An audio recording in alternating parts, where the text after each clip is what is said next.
At 64, Ian Baker-Finch has finally opened up about the darkest period of his life, and what he's revealed will change how you see one of golf's most heartbreaking stories forever. The man who once stood triumphant at Royal Birkdale, holding the Claret Jug high above his head in 1991, has spent decades carrying the weight of what came after.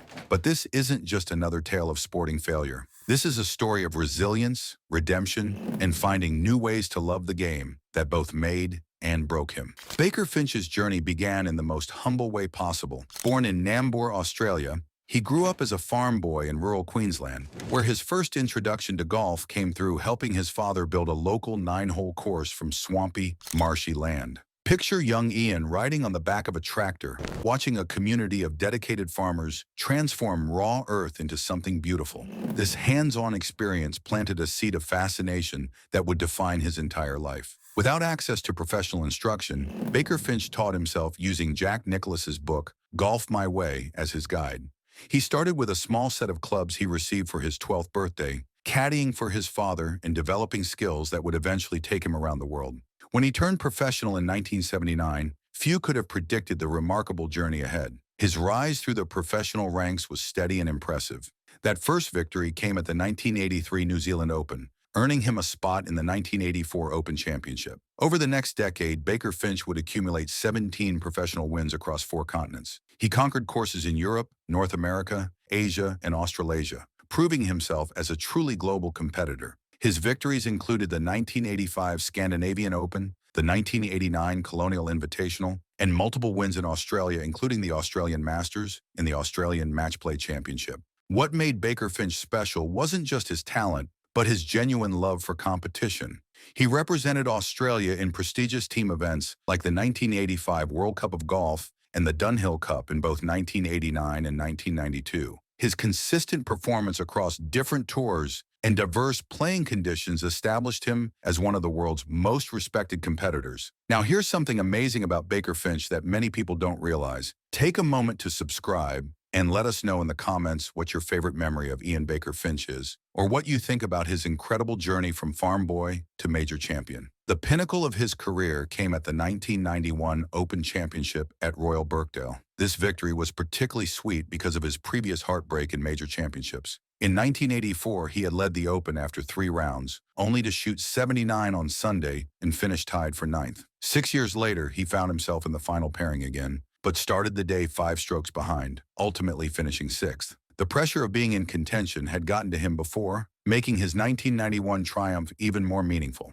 After opening rounds of 71 and 71, Baker-Finch fired a course record 64 on Saturday to move into a tie for the lead with Mark O'Meara. Starting that final Sunday tied for the lead, Baker-Finch delivered one of the most spectacular performances in Open Championship history. He birdied 5 of his first 7 holes, shooting an incredible front 9 score of 29. His confidence was flowing, his swing was pure, and everything clicked perfectly. He finished with a final round 66, winning by 2 strokes over fellow Australian Mike Harwood. His final 36-hole total of 130 was the best ever recorded by an Open champion at that time. Baker-Finch himself captured the magic of that moment perfectly, saying, "To have the lead in a major and shoot 29, it doesn't get any better." He reached a career-high world ranking of 10th, and golf fans everywhere expected this to be the beginning of a dominant era. Unfortunately, that triumph would mark the end of his competitive peak rather than the beginning. What happened next reveals something profound about the psychology of success. In 1992, despite finishing 24th in the world rankings, Baker-Finch found himself consumed by frustration. He later admitted he was so angry at himself for what he saw as a decline from his top 10 position. Looking back, he calls his former self an idiot for this mindset, recognizing how destructive it was to refuse accepting natural performance fluctuations. This internal pressure led to a fateful decision in 1993. Believing he needed to hit the ball farther to compete with golf's evolution, Baker-Finch began making technical changes to his swing. He attempted to flatten his swing path and get his wrist a little deeper on the way down. For a player with such a naturally fluid motion, this conscious alteration proved catastrophic. Even his instructor, David Ledbetter, remarked that Baker-Finch lacked the bit of bastard necessary to endure such a difficult swing overhaul. The changes unleashed something even more devastating than poor technique. Baker-Finch developed what's known in golf as the yips, a movement disorder that causes involuntary spasms or freezing during a golf stroke. Medical research suggests it can be a form of focal dystonia, often made worse by performance anxiety and overthinking.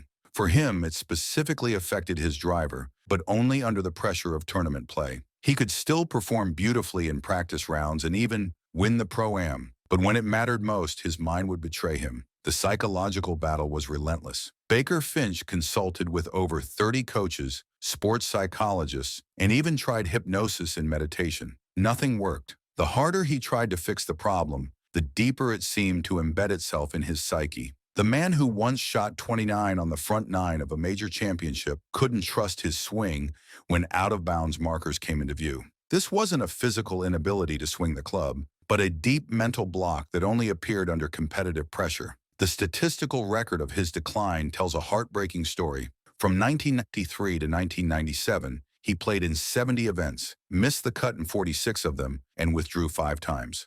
The numbers from 1995 and 1996 are particularly stark. In those 2 years combined, he missed the cut, withdrew, or was disqualified from all 29 PGA Tour events he entered. Not a single made cut in 2 full seasons. Every week brought fresh humiliation as one of golf's recent major champions struggled to break 80. The final chapter of his competitive career came at the 1997 Open Championship at Royal Troon, the very tournament where he had achieved his greatest triumph. After hitting his opening tee shot out of bounds, Baker-Finch went on to shoot a devastating first-round score of 92. The man who had once dominated this very championship couldn't break 90. He withdrew immediately and was later found collapsed in tears on the locker room floor. At just 37 years old, with his spirit completely broken, Ian Baker-Finch retired from professional tournament golf. But this is where Baker-Finch's story transforms from tragedy to triumph. Rather than disappearing from golf entirely, he discovered a new calling in broadcasting. Starting with part-time roles in 1995 while still struggling on tour, he eventually worked with ESPN and ABC Sports before joining CBS Sports in 2007, beginning what would become a remarkable second act spanning 3 decades. As a commentator, Baker-Finch brought something unique to golf coverage. His own experience with pressure and failure gave him an empathy that resonated with viewers worldwide. He became known for his calm demeanor and sharp analysis, offering what colleagues described as an easy, insightful, encouraging view of what was happening. Most notably, he famously refused to use terms like choking in his commentary, understanding too well how devastating such language could be to a struggling player. This empathetic approach wasn't just professional courtesy, it was Baker-Finch's way of being the supportive voice he wished he had heard during his own dark years. His broadcasting career became a form of redemption, allowing him to rebuild his relationship with golf and create a new professional identity based on the very qualities his struggles had developed: humility, understanding, and genuine kindness. He covered some of golf's most memorable moments, including Tiger Woods' emotional 2019 Masters victory and Adam Scott's breakthrough win in 2013. When Baker-Finch retired from broadcasting in 2025, after 30 years behind the microphone, the tributes poured in from across the golf world. PGA Tour Commissioner Jay Monahan called him a cherished voice who brought insight, connection, and a deep love for the game to millions of fans. Tiger Woods praised his ability to explain complex situations in ways that the viewing audience could understand and relate to. CBS colleague Jim Nantz emphasized his warmth and genuine kindness, calling him one of the great people all of us at CBS will ever know. These testimonials weren't just polite farewells. They reflected how Baker-Finch had transformed his greatest weakness into his greatest strength. The sensitivity that made him vulnerable to psychological pressure as a player became his superpower as a broadcaster, helping him connect with audiences in ways few commentators ever achieve. Now at 64, Baker-Finch has entered what he calls his third act. He's returning to his roots in the most beautiful way possible, dedicating himself to golf course design. Remember that little boy helping his father build a course from swampy land? That passion never died. Throughout his playing and broadcasting careers, Baker-Finch studied the work of legendary architects and collaborated with figures like Jack Nicklaus, Gary Player, Tom Fazio, and Jim Wiltshire on various projects. His past design work includes courses like Kennedy Bay and Arabian Ranches, demonstrating a commitment that has quietly existed alongside his other pursuits for decades. This isn't just another career change. It's Baker-Finch coming full circle, finding what he describes as a new way to love the game. Instead of performing on golf courses or narrating the action, he's now creating the very landscapes where future generations will play and dream. With the demands of his weekly broadcasting schedule now behind him, Baker-Finch finally has the time to breathe, to create, and pursue this lifelong passion fully. He's moving from being a performer and narrator to becoming an architect of dreams, shaping the environments where golf's future stories will unfold. Baker-Finch's story reminds us that our greatest failures often become our most valuable teachers. The same sensitivity that made him vulnerable to the yips also made him a beloved broadcaster. The humility forged in his darkest moments became his greatest strength in connecting with audiences worldwide.